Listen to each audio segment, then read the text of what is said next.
this lightweight scrap. All right, now to get us started, here is Bruce Buffer. Ladies and gentlemen, this fight is 3 rounds in the UFC lightweight division. Introducing first, fighting out of the blue corner, Mauricio Hulpin. And now introducing his opponent, fighting out of the red corner, Benoit God of War Saturday.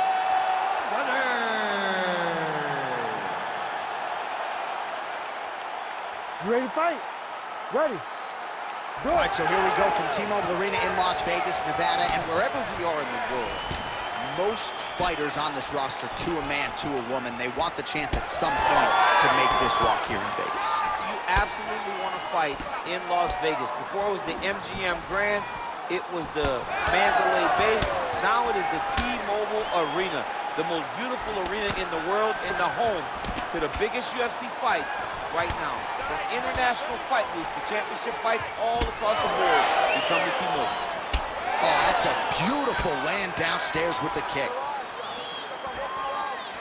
Oh, spinning heel kick connects. Impressive. All right, so no singlet, no problem. Beautiful takedown there, and the kickboxer better get upright or this could be the beginning of the end. He's got to hustle, but the problem is that his fighting style leads to takedowns. Every time he throws the body kick, the wrestler is looking to grab it, level change into him, and take him to the mat. This time he timed that takedown beautifully, and now he's fighting where he's comfortable. All right, we'll see if he has any response here. His opponent continues to land. A lot of swelling upstairs. Well, you got to move your head. You've got to be preemptive. You cannot wait until your opponent starts to throw something in your direction. You've got to avoid right now if you want to avoid having this become an issue. Level change there, goes for the takedown. Oh, and he escapes up to his feet. Very nice. Oh, big roundhouse attempt, just misses. That could have been lights out.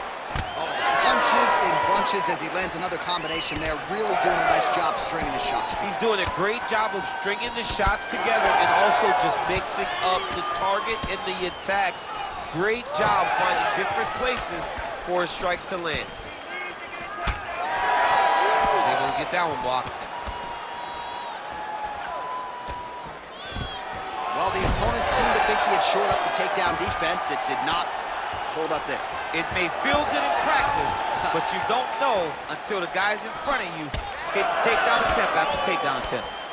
And there it is again, targeting that swelling. Why would you not, right? You doled out all this damage. Might as well go right back to it. Well, especially if your opponent is not going to move his head. He's still trying to go out on his shield. He's so stubborn in trying to prove that he's tough. It's really costing him right now. Well, we'll see if he can turn this defense into offense, but he's doing a great job blocking shots here tonight. As of right now, he's thinking more defensively, and he's doing a great job of not taking any damage. Yep, gotta be very careful there.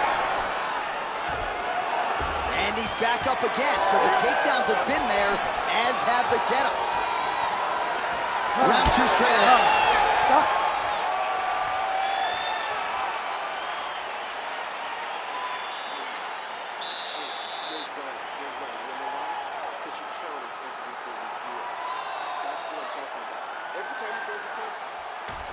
All right, let's check out some of the action now from that previous round, and he really kept finding a home for those kicks. Yeah, and why would you change it? If your opponent is not going to check, if he's going to stand there and he's not on his toes and he's stationary, you keep driving those kicks into his thighs, into his body, until he makes some sort of adjustment. Ready to fight? Ready. Here we are, early round 2. All right, next round is now underway. I thought there was pretty good back and forth action in the previous frame. Yes, it wasn't a firefight. It wasn't two guys throwing the kitchen sink at each other. But you did see times where they came together. Huge connection by him there. He needs to get on his bicycle, John. He needs to get into space so that he doesn't get finished. Back to his feet.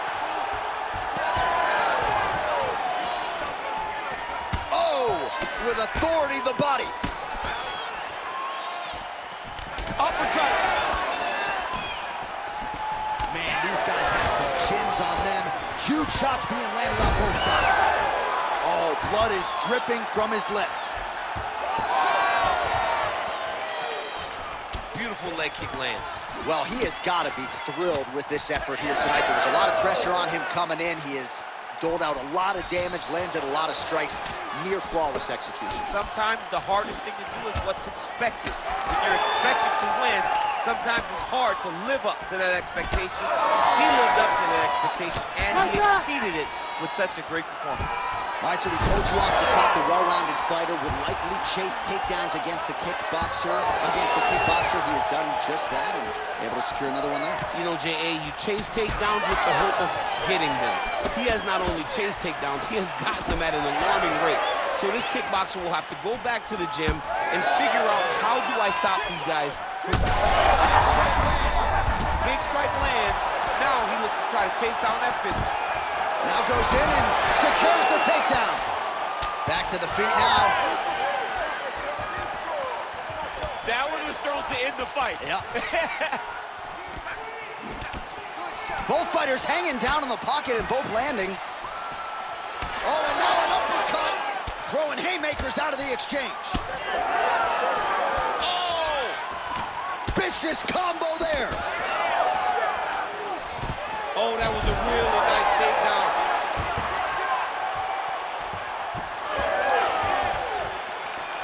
Well, I'm no fighter, but if I rock a guy to that extent, I feel like I'm closing the show. Absolutely. You gotta go close the show if you get a guy hurt that bad. You cannot back off and take your time. He's right for the picking. Go and pick the fruit. Well, he has really picked up the pace here in round two. Much more aggressive than we saw in round one, and now starting to find himself in the pocket. Oh, man. I mean, how much can one man take? He certainly doesn't look like he did when he walked out here just a few moments ago. He's almost unrecognizable. He's been hit so many times in the face. The swelling started early. We spoke about trying to defend it. We spoke about making adjustments. He didn't, and now he finds himself here. All right, that's the end of round number two. All right, so now this damage really bears watching, right? His face compromised, and you got to think it's going to start affecting his output as well offensively. Well, you got to look from the start to make mistakes.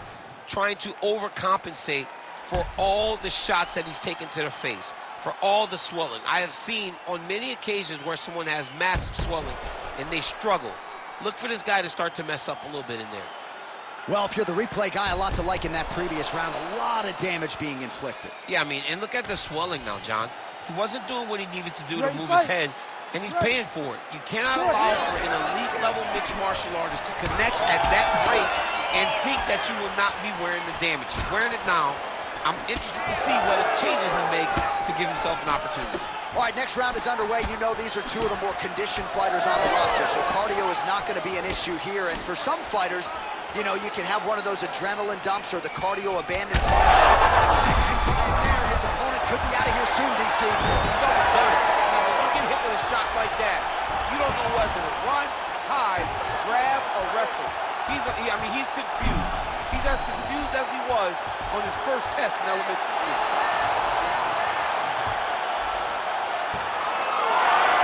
Oh, somehow he got out. That was beautiful. Look at how he brought his hips up in the air.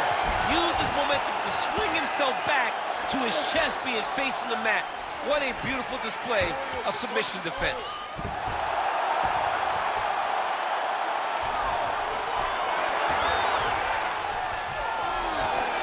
All right, half guard now. Not a fighter you want in half guard against you. For the bottom fighter, what does he need to do?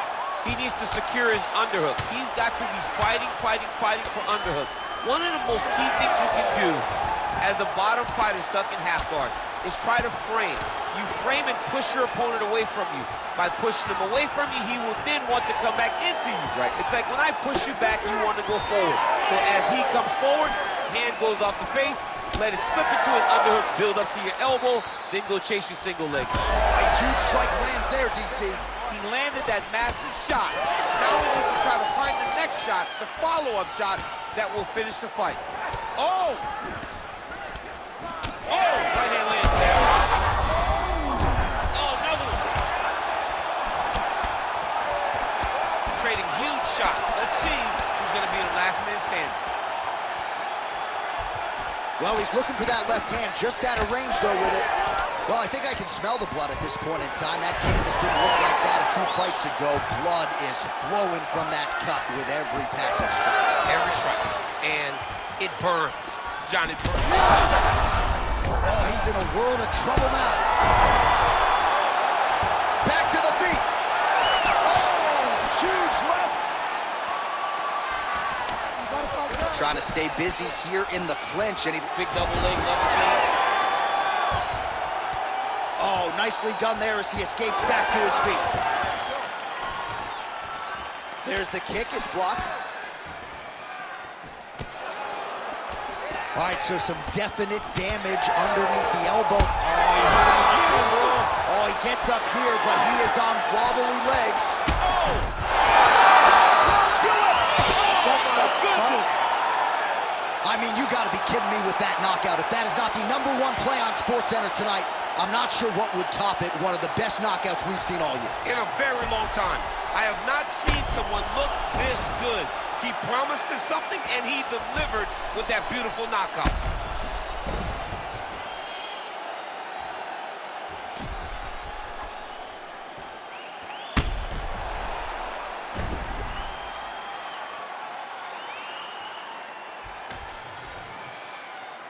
The official decision is in. Here is Bruce Buffer.